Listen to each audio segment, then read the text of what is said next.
Traditionally, pretzels are savoury, but today, they're not going to be.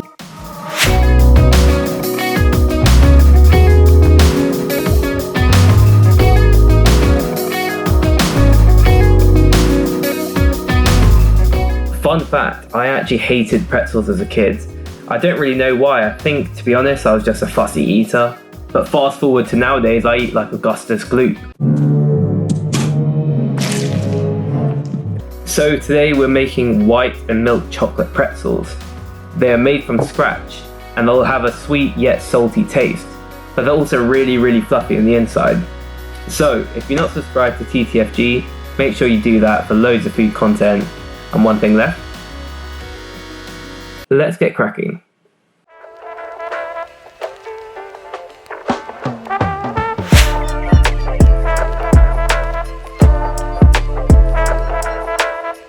Alright people, so we're back with a bakery item this week, and that means I can use my favourite machine, my mum's KitchenAid. You know when you obsess about stand mixers that you're getting way too old. First, grab our mixing bowl and pour in 360ml of warm, but not too hot, water. Add 2 teaspoons of active dry yeast and let it bubble for 5 minutes, like the shisha pipe you use when you link with your boys. Then you'll want to grab a whisk and add some salt, 1 tablespoon of brown sugar, a tablespoon of melted butter, and then whisk until well incorporated. We are slowly going to add 3.5 cups of flour, bit by bit, into our mix, so we don't overflour our dough. We are aiming for a non-sticky dough, so feel free to add more flour if necessary.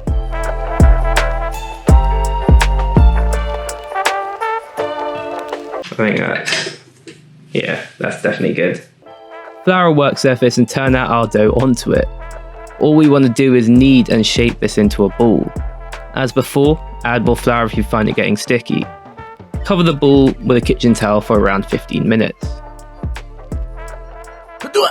And whilst that's going on, we're going to flick our oven to a 200 degrees C heat and bring out 2 to 3 large baking dishes. Line baking sheets into your dishes and grease the surface with butter to prevent stickage. Once the dough has risen slightly, punch TF out of it and cut the dough into 8 to 10 equal pieces. Next, you want to roll each dough ball into a 40cm long rope. Then, grab 2 ends and bring them towards your belly. Twist the 2 ends over each other 2 times. Then link them back with the 2 middle sections of the raw pretzel. Carefully lift this into our buttered dish and repeat.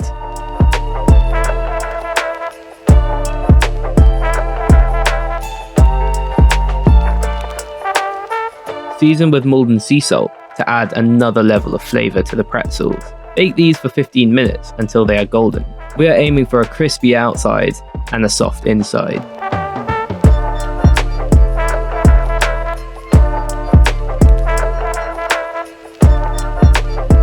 In the meantime, place 2 bowls over 2 pans of boiling water.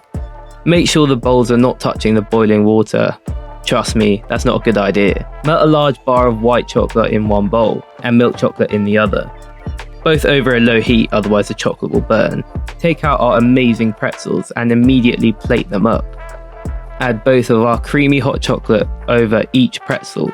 Or, if you want to be a little bit of a daredevil, put both of them on one. I think this calls for slow-mo time.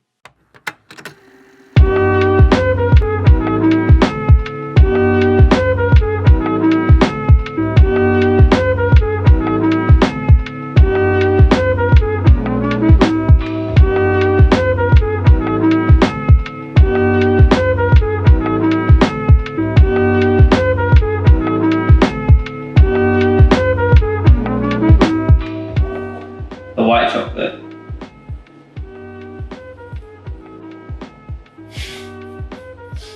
Okay, that's actually really good. Is it? Really soft. Oh yeah.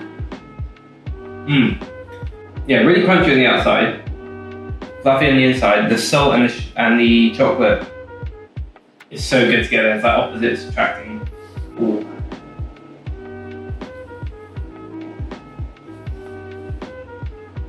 Well, the counteracting of the salt and the milk chocolate They're really, really good.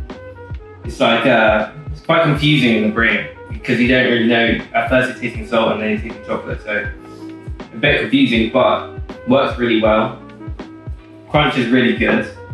And yeah, the fluffiness, pretty good as well. So if you have a look at the inside, still got good layers in there.